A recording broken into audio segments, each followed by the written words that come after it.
안녕하세요. 이번 시간에는 고전소설 23번째 시간으로 정수정전 함께 공부해 보도록 합시다. 정수정전은 여성 영웅 군담 소설이거든요. 그래서 박시정과 홍계월전 우리 앞에서 배운 적 있죠. 공통점이 있어요. 정수정전 내용 줄거리 먼저 파악한 다음에 그 공통점 파악해 보도록 합시다. 여성 영웅이 활약한다는 것은 여성이 뭐야? 남장 모티프를 하고 있구나 라고 생각하시면 되겠죠. 조선시대 여성은 사회적 제약이 많았기 때문에 영웅으로서 국가적 임무를 뛸 수 없었단 말이에요. 그럼에도 불구하고 국가의 위기를 구할 수 있었다는 것은 여성 모티프가 있구나 라고 생각하시면 될 거예요. 박시정과 홍계월정도 마찬가지로 여성 영웅의 활약상을 그린 것은 여성들의 대리만족을 위해서 여성 영웅을 등장시켰다라는 것 확인할 수 있을 거예요. 자, 그러면 영웅 소설의 구조에 따라서 읽으시면 되겠습니다. 기이한 출생, 그 다음에 고귀한 집안에서의 출생, 그 다음에 어릴 적의 실현, 그 다음에 능력을 갖춘 다음에 국가적 위기를 구출하는 것, 그 다음에 중간에 조력자가 있겠죠. 이런 구조를 통해서 이야기를 확인할 수 있을 거예요. 자, 그러면 첫 번째 발단부터 봅시다. 송나라 때 태종 때의 병부상서 정흠은 송나라를 배경으로 하고 있고요. 혈육이 없어 근심하다가 뒤늦게 선녀가 적강하는 태몽을 꾸고 수정을 얻는다. 그러니까 수정은 전생의 선녀였다. 그러니까 적강소설임을 확인할 수 있네요. 자, 수정은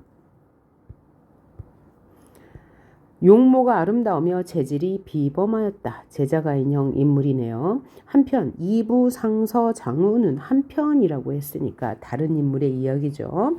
이부상서니까 굉장히 높은 직급에 있는 장우는 역시 정음 역시 병부상서였습니다. 기몽을 꾸고 기몽 아주 아름다운 꿈을 꾸고 늦게 얻은 연이라는 아들이 있었다. 이 꿈도 역시 연이 적강한 인물이구나를 알려주는 대목이죠. 그러니까 수정과 이 연이라는 인물은 뭐야? 무슨 그렇죠? 관계가 있겠다. 비슷한 시기에 태어났으니까요. 그래서 결혼할 운명을 타고났구나 라고 생각하시면 될 것 같아요. 연이라는 아들이 있었는데 정상서가 정수정의 아버지죠. 장상서 연의 아버지예요. 의 집에 놀러 왔다가 장연을 보고 둘을 정혼시킨다. 혼인을 약속했다라는 거죠. 그 이후에 정상서는 정수정의 아버지예요. 황제께 간신인 진량을 멀리하기를 간청하였으나 진량이 이를 알고 정상서를 모해한다. 모함한다. 그래서 정상서는 기양 가서 병들어 죽고 수정의 어머니 양씨와 수정을 돌봐주던 장상서도 잇따라 죽는다. 자, 그러니까 여기에서요. 정상서의 죽음을 시작으로 정상서 즉 정수정의 아버지도 죽고 어머니도 죽고 또 연의 아버지까지 모두 사망하였다 라고 이야기가 나오고 있어요. 그러던 중에 의지할 곳 없게 된 수정은 아버지의 원수를 갚기 위해 남복을 하고 남장 모티프 하고 무예를 닦아 과거에 급제한다. 그러니까 사회적 신분은 남성인 거예요. 자, 그때 진량이 아버지를 모해해서 죽게 한 인물이죠. 황제에게 정상서에게는 아들이 없다고 고하자 수정은 진량의 간교하다 교화라고 간사하다 그런 점을 황제에게 고했더니 황제는 진량을 강서로 기양 보낸다. 그러니까 원수니까 아직 원수를 갚은 건 아니고 죽진 않았으니까 부모의 원수죠. 진량이 이미 과거에 급제하여 한림학사가 된 장현수가 아니고 장현. 그러니까 장연도 정수정도 모두 벼슬을 했네요. 장현에게 수정이 장현과 혼약한 사람은 죽은 자기 누이라고 거짓말을 한 거죠. 그러자 장현은 그 말을 듣고 위승상의 딸과 혼인한대요. 그러니 이미 장현은 다른 사람과 혼인을 하게 되었네요.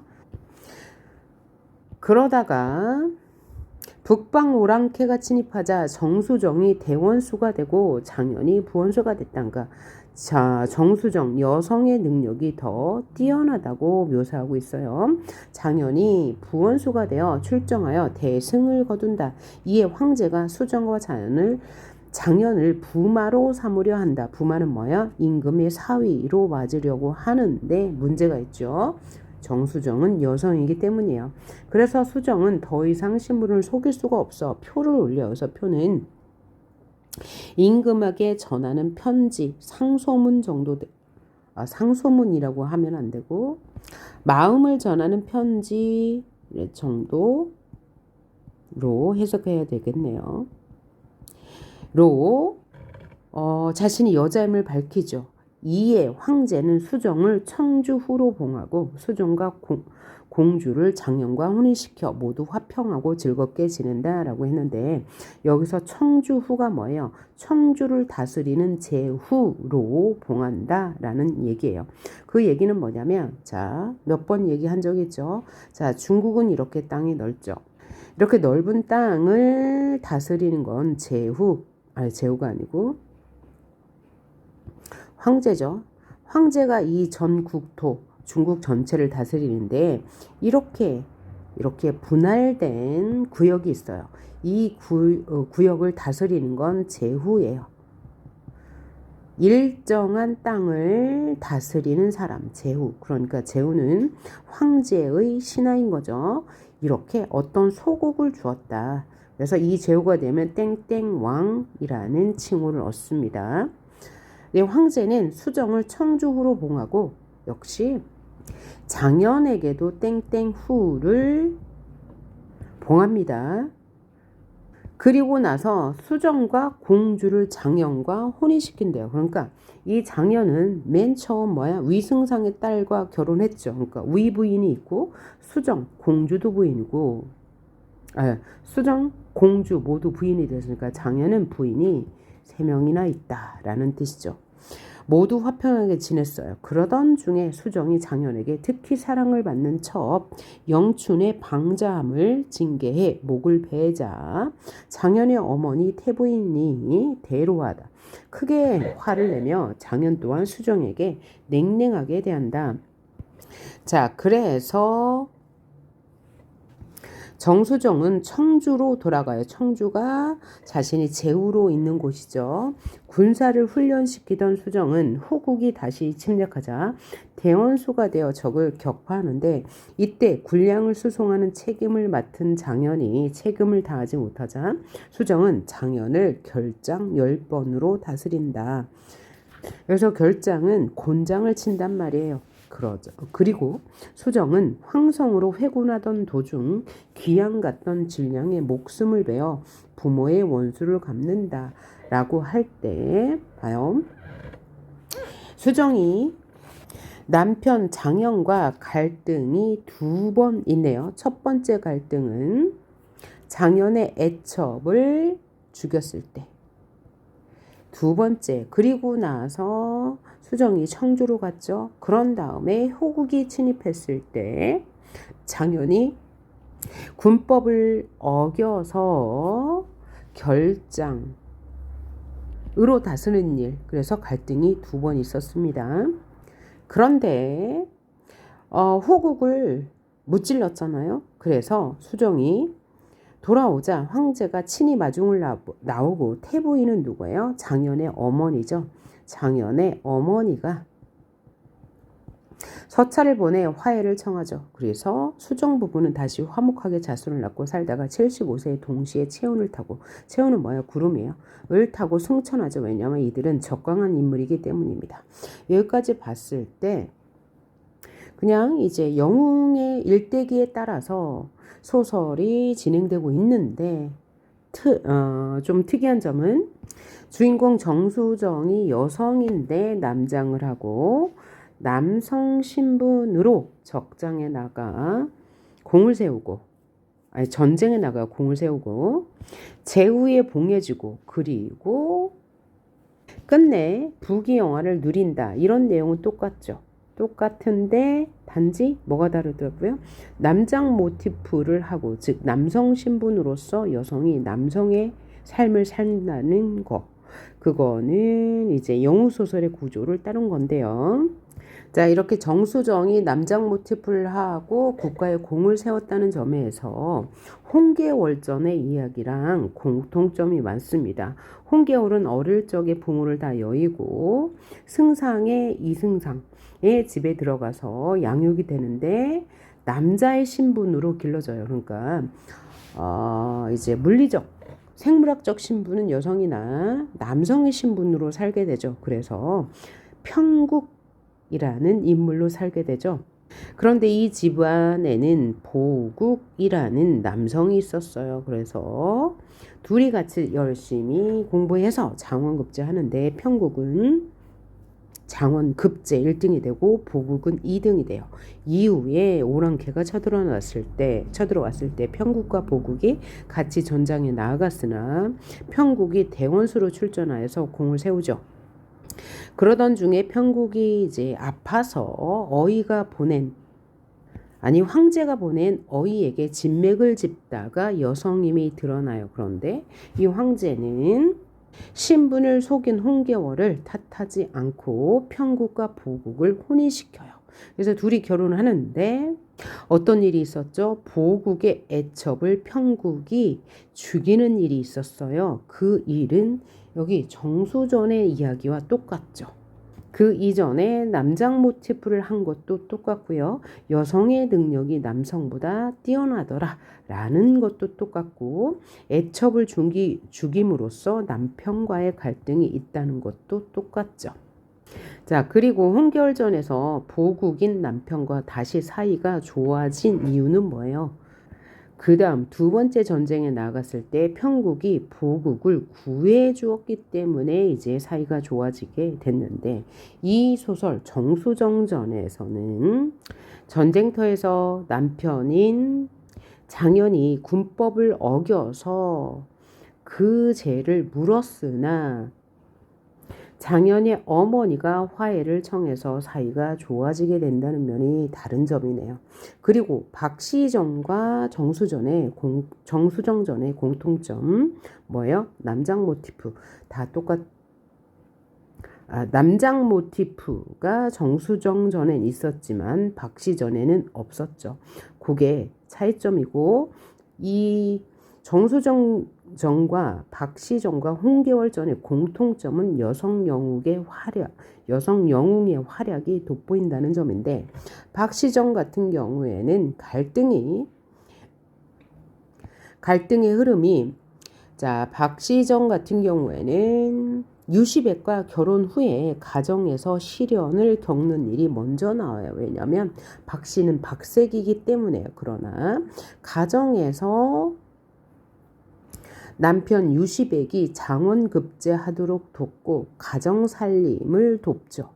그런 후에 박씨가 허물을 벗는 변신 모티프가 있은 후에 남편과의 사이가 좋아지고 그 이후에 국가적 시련을 만나서 또 활약하게 되는 이야기라면, 정수정전은 유년기의 개인적 시련이 있고 난 후에 국가적 시련, 호국이 침입했을 때 국가의 위기를 구하고요. 그 이후에 결혼하고 나서 결혼 후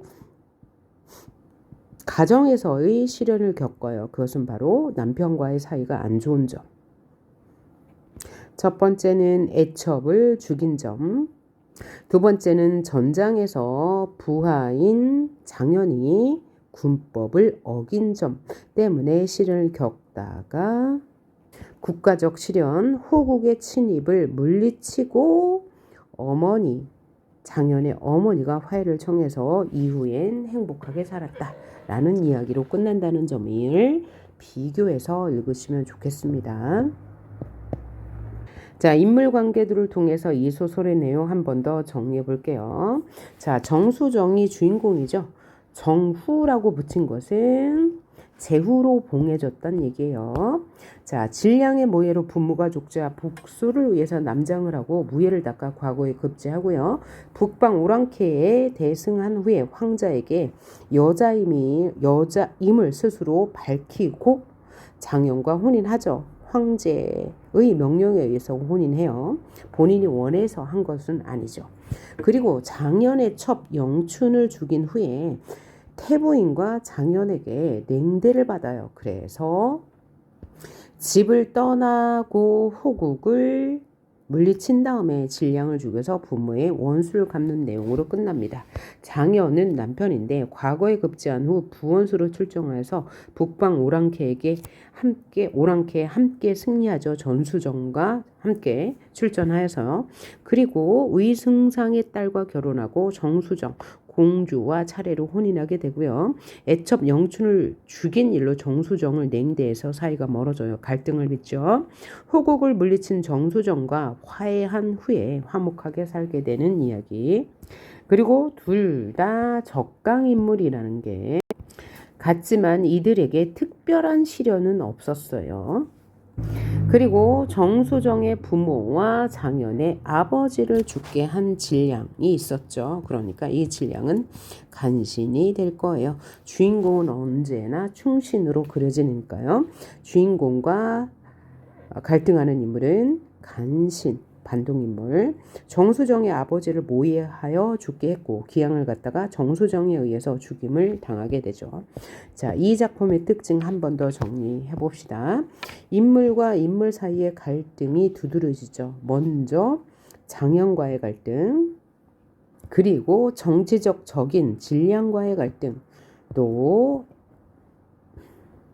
장현의 애첩 영춘과의 갈등, 그 다음에 장현의 어머니 태부인과의 갈등, 집단 간의 갈등은 호국과의 갈등이 있습니다. 이 소설은 장수정이라는 여성적 영웅의 주체적인 여성상을 보이는 갈등을 중심으로 이야기가 펼쳐지는데요. 가부장적인 권위를 내세우는 장현과의 갈등, 그 다음에 정적 누구죠? 질량과의 갈등, 그 다음에 처척 간의 갈등, 정수정과 영춘, 애첩이죠. 그 다음에 고부 갈등, 정수정과 태부인, 즉 장현의 어머니와의 갈등, 또 오랑캐와의 갈등이 나옵니다. 장현과의 갈등 이유는 애첩 영춘을 정수정이 죽였기 때문에 그 이후에 장현은 수정을 냉대하고 남편을 공경하지 않는다면서 화를 내죠. 정수정이 군법으로 자신을 처벌하려 하자 아내가 남편을 모욕한다며 반발하면서 갈등을 빚어요. 이는 남성 중심의 가부장적 질서를 대변하는 거예요. 그러니까 이 사회는 조선 후기의 사회는 그죠? 남성 중심의 가부장적 질서를 가지고 있기 때문에 장현을 가부장적 인물로 내세운 거고요. 이에 대항하는 인물 정수정은 가부장적 질서에 대항하여 새로운 여성상을 보여주는 인물이다. 그러니까 정수정은 여성 독자층의 니즈를 대변하는 인물이다 라고 생각하시면 되겠죠. 따라서 이 소설은 조선 후기 남성 위주의 가부장적 질서와 권위에서 벗어난 새로운 여성상을 제시하고자 하는 당대 여성 독자들의 욕구가 반영되어 있다라고 보시면 돼요. 장현과 태부인은 남성 중심의 가부장적 질서를 옹호하는 인물인데 이에 저항하는 인물이 정수정인 거죠. 그리고 정수정은 장현보다 뛰어난 능력을 가지고 있고 가부장적 질서에서 벗어난 새로운 여성상을 대변하는 인물일 거예요. 제 신들은 신하들이겠죠. 호국을 정벌한 인물로 정수정을 천거하여 추천하여 성별과 관계없이 뛰어난 능력을 지닌 인물을 인정하는 모습이라고 볼 수 있어요. 그러니 정수정전은 어떻게 보면 남성, 여성이라는 성별에 관계없이 뛰어난 능력을 인정하는 당대 분위기 혹은 당대의 바람을 반영한 소설이 되겠다라고 인식할 수 있네요. 자, 역시 여성 영웅 소설이죠. 영웅의 일대기에 따라서 이제 쭉 이야기가 펼쳐지고요. 남장 모티프 있었죠. 남장의 계기는 아버지가 질량의 모함으로 유배 가서 죽고 뒤이어서 어머니 맞아 병으로 죽게 되자 기아가 된 거죠. 그래서 아버지를 모함한 질량에게 복수하기 위해서 남복을 했다. 이게 이제 남장 모티프의 원인이 될 거예요. 그 이후에 과거에 급제하여 황제로 하여금 질량을 유배 보내게 하고 추후에 질량을 죽여서 부모의 원수를 갚았다 라고 생각하시면 되고요. 적강 모티프가 있죠. 정수정과 장현은 적강한 인물입니다. 그래서 천상계에서 정수정은 선녀로, 장현은 성관이었겠죠. 지상계에서 어려서 부모를 잃고 고난을 겪고 나서 다시 천상계로 되돌아가는 구조로 되어 있습니다. 자, 이제 본문으로 가서 문제 먼저 살펴보고 본문 읽은 다음에 읽으면서 같이 동시에 문제를 풀어보도록 합시다. 문제 1번을 보니까 윗글을 이해한 내용, 즉 내용 파악에 대해서 묻는 문제. 문제 2번은 가나의 서술상의 특징에 대해서 묻는 문제, 가나를 읽고 바로 와서 풀어보면 되겠고요. 3번은 보기 문제니까 보기를 먼저 보고 가도록 합시다. 보기를 참고하여 윗글을 이해한 내용으로 적절하지 않은 것은인데, 보기의 내용, 조선 후기에는 남성 중심의 가부장제의 균열이 생겨, 그러니까 가부장제가 조금씩 흔들리기 시작해서 여성의 역할에 대한 새로운 인식이 나타났다. 하지만 여전히 가부장제 질서를 중시하는 분위기가 만연하여 가부장의 권위를 약화시키려는 것을 억누르는 태도 역시 강하게 나타냈다. 이 말이 좀 복잡한데, 가부장제의 권위를 유지하려는 측과 가부장제의 권위를 조금 약화시키려는 측이 모두 있었다 라고 생각하시면 되겠죠. 이와 같은 사회상을 반영하여 이 작품은 여성을 주인공으로 삼아 가부장적 질서에 대응하여 사회에서 공적 역할을 수행하는 능력을 인정받은 새로운 여성상을 보여주고 있다 라고 했어요. 자, 그러면 이거는 보기를 바탕으로 판단만 하면 되는 문제예요. 그러면 먼저 풀어도 괜찮은 문제입니다. 한번 풀어볼까요? 장현을 만류하는, 장현은 남자 주인공이죠. 남자. 공주와 원부인의 행동에서 여성의 역할에 대한 새로운 인식 아니에요. 봐봐요. 자, 보기에서 뭐라고 했습니까? 가부장적 질서에 대응하여서 사회에서 공적 역할을 수행하는 능력을 인정받은 새로운 여성상을 보여주고 있는데, 1번을 보니 장현을 만류하는 공주와 원부인의 행동에서 여성의 역할에 대한 새로운 인식이 아니죠. 위에서 뭐라고 그랬어요? 공적 역할을 수행하는 능력을 인정받는 새로운 여성인데, 여기는 공적 역할이 안 나왔잖아요. 그리고 우리가 지금 읽은 바로는 주인공이 누구죠? 정수정이 공적으로 역할을 수행했다는 얘기니까 벌써 틀린 말이 되겠죠. 2번, 장현을 질책하는 태부인의 말에서 남성 중심의 가부장제 질서를 중시하는 태도. 이거 읽어보고 풀도록 합시다. 지문을 본 다음에 풀게요. 자, 그러면 앞부분 줄거리 먼저 볼게요. 정수정은 남복을 하고 전쟁에서 공을 세워 장현과 함께 제후가 된다. 정수정이 자신을 부마로 삼으려는 황제에게 여인임을 밝히고, 황제는 정수정과 공주를 장현과 결혼시킨다. 한편 정수정은 장현의 첩이 방자하게 굴자 참수한다 라고 앞부분의 내용을 요약해서 보여줬어요. 그 다음 위기 부분 보도록 하죠. 궁중 상하 크게 놀라 태부인께 고한데 태부인이 대경실색하여 즉시 장우를 불러 대책왈이라고 했는데 궁중에 있는 태부인 그러면 태부인이라고 했고 태부인이 대경하여 즉시 장우를 불렀다. 그럼 여기서 장후라고 호칭이 되어 있는데 후 위에서 줄거리에서 뭐라고 그랬어요? 제후가 되었다고 했잖아요. 그래서 이 후자는 제후의 후자예요. 그러면 장시성을 가진 제후니까 바로 장연을 말할 거고요. 그러니까 제후에 봉해져 있으니까 왕의 어머니는 부인, 태부인이 되는 거예요. 태시성을 가진 부인이죠. 어쨌건 장연의 아버지.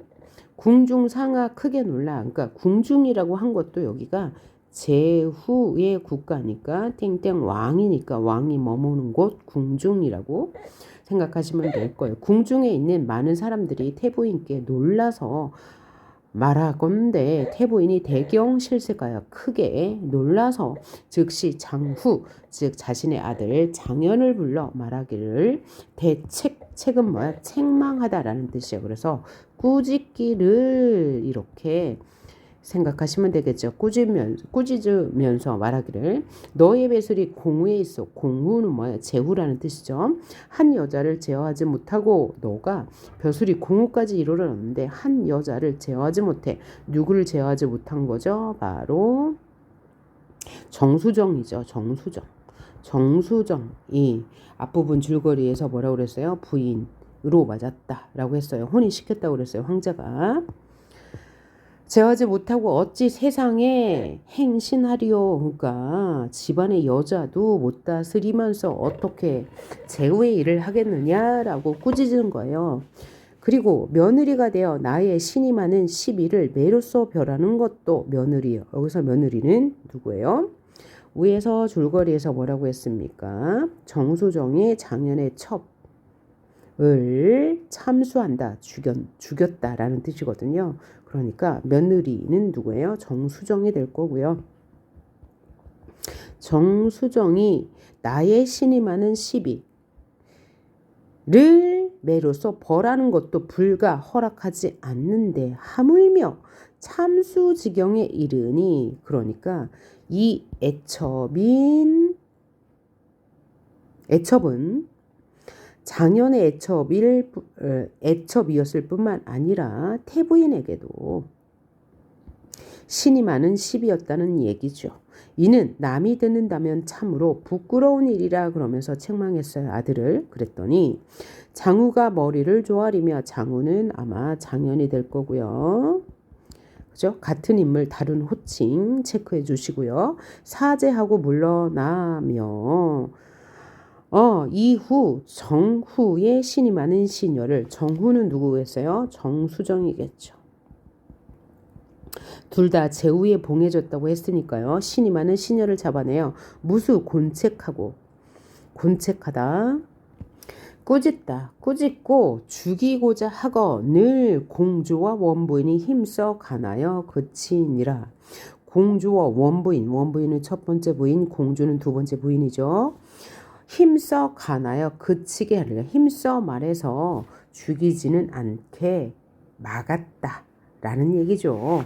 이건 누구의 말이에요? 서술자의 말이죠.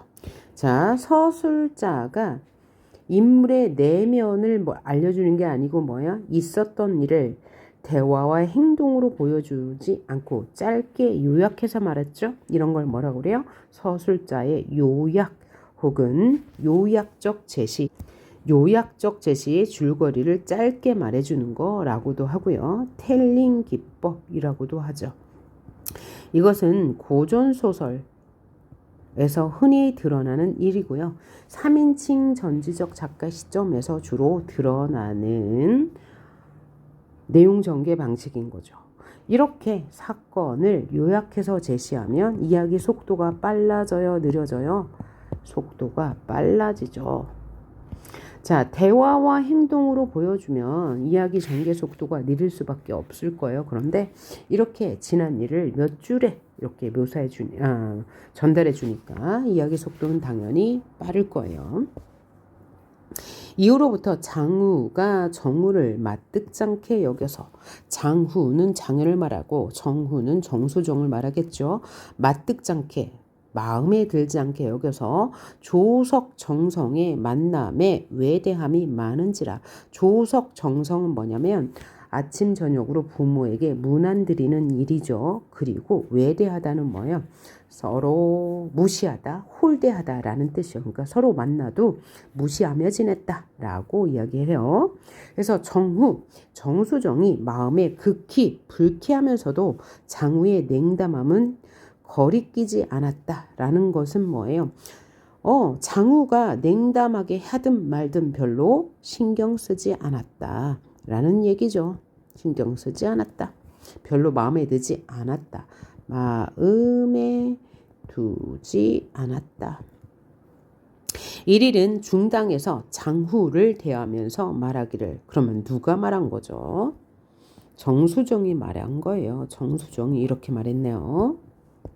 군우가 일개 희첩으로 말미암아 첩을 깊이 하나시나 군자의 제가 하시는 근본이 아닌가 하나이다. 무슨 뜻이에요? 군후는 장현을 말하는 거죠. 원래는 제후예요. 제후. 그렇죠? 직역하면 제후고 여기서 지칭하는 사람은 장현이다 라는 뜻이에요. 제후가 일개 희첩으로 말미암아 기쁘게 하는 첩으로 말미암아 첩 자신을 낮춰 부르는 말이에요. 정수정이 을 깊이 하나시니 깊이 원망하니 군자이죠. 덕이 있는 사람의 제가 가정을 다스리는 근본이 아닌가 합니다. 그러니까 덕이 없는 사람이나 이렇게 본부인이 처벌한 것에 대해서 원망하지 실제로 군자는 그렇게 하지 않을 것이다. 그러니 당신은 군자가 아니다 라고 하는 말이죠. 그랬더니 장후 남편이 말하기를 그대 한낱 공의 위를 믿고 여자의 경부하는 도리 없어. 감히 가부의 희첩을 처살하여 교만방자함이 이를 데가 없으니 가히 온순한 부덕인가? 라고 대답했어요. 그러니까 이건 무슨 말이에요? 그대는 한낱 공우의 위상을 믿고 당신이 여자지만 공우라고 해서 여자의 경부, 여자로서 남편을 공경하는 도리는 없고 감히 가부, 남편 의 희첩을 처살하여 교만방자함이 이를 데가 없으니 가히 온순한 부덕인가? 당신 역시 부덕이 없다. 여기서 부는 아내 붙지 않으니까 아내로서의 덕이 없다. 피차 마찬가지다 라고 이야기한 거죠. 그러니까 이 부분에서 남성의 가부장적 태도를 느낄 수 있네요. 이 남성의 가부장적 태도는 장후에게서 드러나고 또 위에서 태부인이 말할 때도 장현의 어머니도 가부장적 태도를 보이는 거죠. 한 여자를 제어하지 못하고 어찌 세상에 행신하리요라고 말한 부분에서 느낄 수 있죠.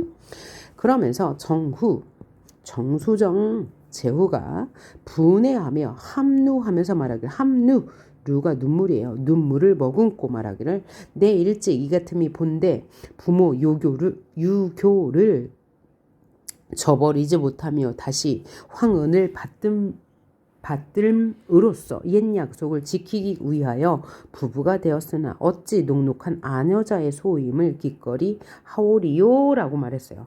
자, 이게 무슨 뜻입니까? 내가 일찍이 이 같음이 내가 이렇게 여성으로서 당신과 결혼한 것은 본데 부모 유교를 저버리지 못하는 것이다. 여기서 유교는 가르침을 남긴 거죠. 즉 유언. 그러니까 부모의 유언이 뭐였습니까? 현재의 남편 유연과 정혼을 했잖아요. 그것이 부모가 남기는 남긴 유교였죠. 그래서 그것을 떨쳐버리지 못해서 당신과 결혼하신 것이다. 게다가 황은 뭐예요? 황제 은혜를 받들므로써. 왜냐하면 황제가 뭐라고 그랬어요? 결혼하라고 그랬잖아요. 유연과 정수정을 혼인시키면서 또 공주와도 혼인시켰죠. 그래서 거역할 수 없어서 약속을 지키기 위하여 부부가 됐어. 그러니까 당신과 결혼한 것은 자신의 뜻이 아니고 누구의 뜻이다? 부모와 황제의 뜻이다 라고 말하고 있어요. 그렇기 때문에 어찌 녹록한 아녀자의 소임을 기꺼이 하오리요 라는 것은 아녀자의 소임을 한다는 거예요? 안 한다는 거예요? 안 한다는 거죠. 아녀자, 즉 여자로서의 역할을 혹은 소임을 할 생각이 없다고 말해주는 거예요. 하고 즉시 외당에 나가 진슈에를 불러 분부하되 내 이제 청주로 가려 하나니 군마를 대령하라 라고 했어요. 그러면 여기는 아까 청주후로 봉했다고 했으니까 자신이 다스리는 지역으로 간다는 얘기죠. 하고 이에 정당에 들어가 태부인께 하직을 구한데 태부인, 여기서 태부인은 누구예요? 장현의 어머니, 즉 시어머니죠. 시어머니에게 말하기를 어찌 연고 없이 가려 하나뇨? 그랬더니 태부인이 말했더니 정수정이 말하기를 봉업이 중대하고 군무 긴급하옵기로 돌아가려 하나이다. 여기서 봉업이라는 것은 자신이 제후로 맡고 있는 땅, 그죠? 그러니까 자신이 제후로서 그 지역을, 청주 지역을 잘 다스리는 일이 중요하고 군사적 업무도 매우 긴급하옵기로 돌아가려 합니다. 하고 공주와 원부인을 이별하고 외당에 나와 우의를 재촉하여 청주에 돌아와 자정 후 전령하여 삼군을 호상하고 무예를 연습하며 성지를 굳게 하며 불의지변을 방비한다. 불의지변은 뜻밖의 어떤 변에 대비한다는 얘기죠. 차설이라는 게 나왔네요. 장면, 전환의 상투적인 말이라고 했어요. 그러니까 장면이 바뀌었네요. 이전에 철통골이 겨우 일명을 보존하여 호황을 보고 패한 연유를 고한데 누가요? 철통골이라는 사람이 호황에게 패한 연유를 말하고 있어요. 말했어요. 그랬더니 호는 오랑캐 호자죠. 오랑캐 왕이 대성통곡하며 말하기를 허다 장조를 죽였으니 어찌 원수를 갚지 아니하리요. 원수를 갚아야지 하고 문무를 모아 대장을 의논할세 문득 한 장수가 말하기를 마홍은 신의 형이라 원컨대 병사를 주시면 당당히 형의 원수를 갚고 태종의 머리를 베어. 그래서 태종은 송나라 태종이겠죠. 송나라 태종. 그러니까 송나라는 한족이니까 이제 서술자가 긍정하는 그런 나라일 거고요. 여기 적국은 지금 말하고 있는 호왕이 될 거예요. 오랑캐의 머리를 베어 대왕 휘하에 드리리다. 학원을 모두 보니 이는 거기 장군 마원이라 장군이래요. 범의 머리에 잔나비의 팔이며 곰의 등에 이리 허리니, 그러니까 매우 출중한 인물이다라는 것을 이렇게 비유한 거죠. 만부부당 지용이 있는지라 용기가 있다. 이 정도로 넘어가시면 됩니다. 호왕이 대희하여 호나라 왕이 대희하여 기뻐하면서 마원으로 하여금 대원수를 삼고 철통골로 선봉장을 삼아 정병 5만을 징벌하여 출사할세. 나아가니 수삭진에 몇 달간의 하북 30여 성을 항복받고 몇 달 만에 40여 성을 함락했나 봐요. 이미 양상에 다다랐는지라. 라고 이야기하고 있는데 이 부분에 지금 이 부분이 나로 묶여 있는데 여기서부터 여기까지가 난데요. 여기도 요약적 제시 맞나요? 네, 서술자가 호국이 하북에 있는 30여성을 항복받았다는 일을 단 몇 줄에 요약해서 제시하고 있네요. 자, 그러자 양성태수 범규홍이 대경하여 양성태수 범규홍이 크게 놀랐어요. 그리고 밥비 상표 고변한데 상표는 뭐냐면 황제께 표 아랜다. 편지로서 아래서 고변한다. 아래 돼 상이 대경하사 황제가 크게 놀라 문물을 모아 의논할세 제시인 신하들이 모두 정수정 아니면 대적할 자가 없다 라고 말했대요. 그러면 나를 모두 읽었죠. 그러면 문제를 풀어봅니다. 나 요약적 제시. 자, 호국이 침범하는 장면이었고요. 역시 요약적 제시인데 부분에서는 장현이 정수정의 시녀를 죽이려 하였으나 부인들이 만류하여 죽이지 못했다라는 장면입니다. 그러면 문제 2번 풀어보도록 합니다.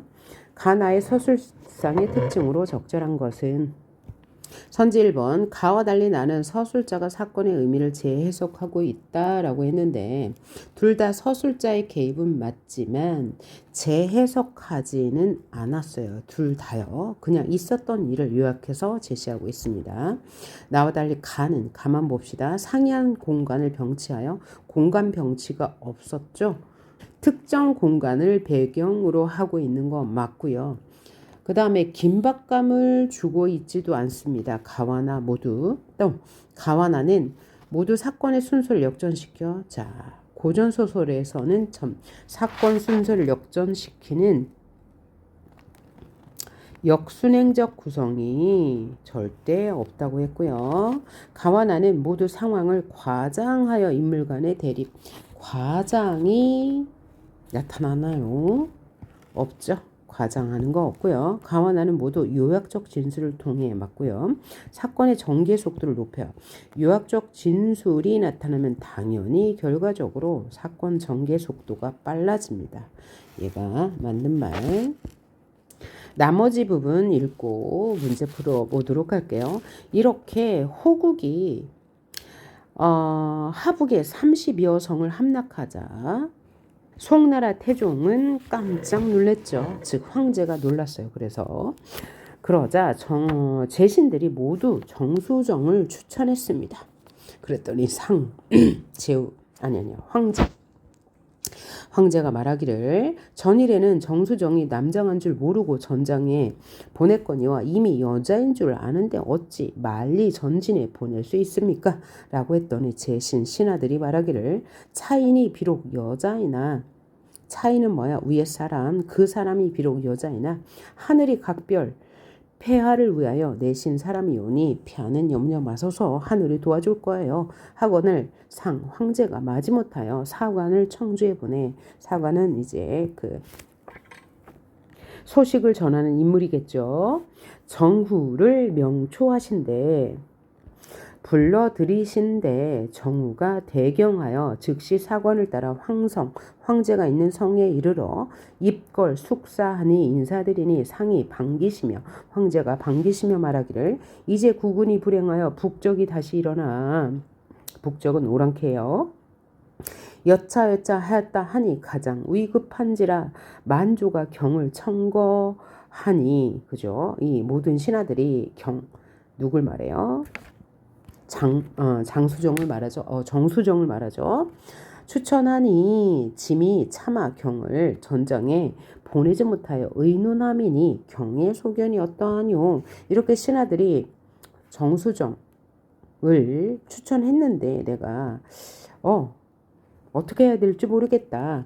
정수정 너의 생각은 어떠하니? 그랬더니 정우가 말하기를 신첩이 규중에 침몰하오나 규중에 있었사오나 성을 감축하옵는지라 성운을 기 때문에 차시를 당하여 이번 일을 당하여 어찌 안연히 앉아있으리고 어찌 편안하게 있을 수 있겠습니까? 신첩의 몸이 바스러지는 한이 있더라도 북적을 소멸하여 천운을 만분의 일이나 값사올까 바라나이다. 천운은 황제의 은혜라는 뜻이에요. 예전에는 황제를 하늘이라 믿었기 때문이죠. 그러고 나서 절정. 원수가 소와 양을 잡아 삼군을 위로할세. 여기서 원수는 누구겠어요? 바로 정수정이 되겠죠. 군대의 대표 삼군. 그러니까 군대 세 진영을 위로하면서 원수 또한 술이 연하여 나와 치응이 도도함에 문득 생각하고 좌우를 호령하여 중군 장연을 나입하라 하니, 여기서 나입은 죄인을 불러오다 라는 뜻이에요. 무사 쇠사슬로 장연의, 무사 심부름하는 사람이겠죠. 쇠사슬로 장연의 목을 올가 장하의 이름에 장후 장연 남편이죠. 장연 남편이에요. 정수정의 남편. 이 무릎을 꿇지 아니하거늘 원수, 여기서 원수는 장수정이죠. 크게 화를 내며 말하기를 이제 도적의 지경을 침노하며 황상이 근심하사 나로 도적을 막으라 하시니 내 황명을 받자와 주야로 근심하거늘 그대는, 여기서 그대는 장현이겠죠. 어찌하여 막중 군량을 때 맞추어 대령치 아니하느뇨. 그러니까 이 사람 장현의 죄는 뭐예요? 군량을 제때 맞추지 않은 죄네요. 장령을 어긴 죄 면치 못하였는지라. 군법은 사사가 없으니 그대를 나를 원망하지 마라. 군법은 뭐야? 사적인 관계를 가리지 않으니 나를 원망하지 마세요 라고 하면서 군법으로 다스리네요. 하고 무사를 명하여 내어 배라 한데 장우가 크게 화를 내며 말하기를 내 비록 용렬하다 뛰어나지 못하다. 그러나 그대의 가부이거늘, 가부는 뭐야? 남편. 그대의 남편이걸 소소 혐의로, 적은 혐의로서 군법을 빙자하여 군법을 핑계 삼아 가부를 곤욕하니 남편을 힘들게 하니 어찌 여자의 도리 일이요 라면서 역시 또 가부장적 태도를 보이고 있네요. 남성의 권위를 내세우고 있어요. 하거늘 원수. 정수정이 차언을 듣고 변명하는 말을 듣고 항복을 받고자 하는 뜻이 더욱 강해져 짐짓 꾸짖으며 말하기를 그대 일이 형세를 모르는구나. 국가 중임을 맡음에 그대는 내 수하에 있는데 당신은 나의 부하라는 얘기죠. 그대 이미 범법하였은즉 어찌 부부지의를 생각하여, 부부간의 의의를 생각하여 군법을 창랑케 하리요. 그러니까 이 사사로운 종으로 군법을 무시할 수는 없다. 나는 너에게 죄를 묻겠다라는 뜻이죠. 그대 나를 초계같이 여기는데 그대, 여기서 그대는 남편이죠. 장현 당신이 나를 풀과 티끌처럼 여긴다. 즉 무시한다. 뭐로써 무시한다? 대장수로서 모시지 않고 무시한다는 얘기죠. 내 또한 그대 같은 장부는 원치 아니하노라. 여기서 장부는 남편을 가리키는 말이에요. 그러니까 당신은 공적으로서 당신의 상관인 대장수의 말을 무시하니 나 또한 당신을 남편으로서 무시하겠다. 남편으로서 존중하지 않겠다라고 말한 거예요. 하고 무사를 재촉하는지라 라고 했습니다. 그러면 이를 바탕으로 문제를 풀어봅니다. 적절하지 않은 것을 골라봐라. 1번 봅시다. 내용파 1번 장현은 정수정이 신임하던 시비를 죽이고자 하였죠. 그러나 두 부인이 만류해서 죽이진 않았습니다. 2번 정수정은 장현이 자신을 냉대하는 것에 낙심하지 않았어요. 개의치 않았어요. 뭐라고 했습니까? 부모의 유교에 따라 또 황은을 받들어서 어쩔 수 없이 결혼을 했다. 하지만 아녀자의 소임은 다하지 않겠다라는 것을 통해 장현이 자신을 냉대해서 낙심하지 않았다는 것을 알 수 있죠. 정수정은 부모의 뜻과 황제의 명에 따라 장현과 결혼했죠. 황제는 정수정을 남자로 알고 전장에 내보낸 적이 있어요. 그래서 이번에 오랑캐가 침입했을 때 여자임이 밝혀졌는데 어찌 보내리요? 라고 했으니까 맞는 말. 5번 정수정은 전쟁 중에 장현에게 군량을 가져오는 임무를 맡겼죠. 그런데 그것을 제때 되지 않아서 죄를 묻고 있습니다. 맞는 말이고요. 2번 했고 3번 풀어봅시다. 자, 3번 선택지 1번이요. 아까 그 보기를 읽었고 그 보기를 근거로 판단해 볼게요. 1번은 판단했고요. 자, 2번부터 5번까지 만나 한번 봅시다. 장현을 질책하는 태부의 말에서 남성 중심의 가부장적 질서를 중시하죠. 태부인 맞고요. 제신들이 황제에게 정수정을 청구하는 것에서 공적 역할의 수행 능력을 인정받은 여성의 모습 발견할 수 있죠. 장현이 정수정에게 경부하는 도리가 없다는 것은 남편을 모시는 도리, 아녀자의 도리가 없다고 말했죠. 이것은 가부장의 권위를 약화시키려는 것을 억누른다. 다시 말하면 가부장의 권위를 세운다라고 이해하면 되겠죠. 그 다음 5번 정수정이 아녀자의 소임을 기꺼이 할 수 없다고 말한 것은 말할 수 없다고 했죠. 이것은 가부장적 질서에 대응하는 새로운 여성상을 제시하는 것이다. 맞다고 볼 수 있겠네요. 자, 오늘은 정수정전 보았고요. 다음 시간에 신유복전에 대해서 공부해 보도록 합시다. 수고하셨습니다.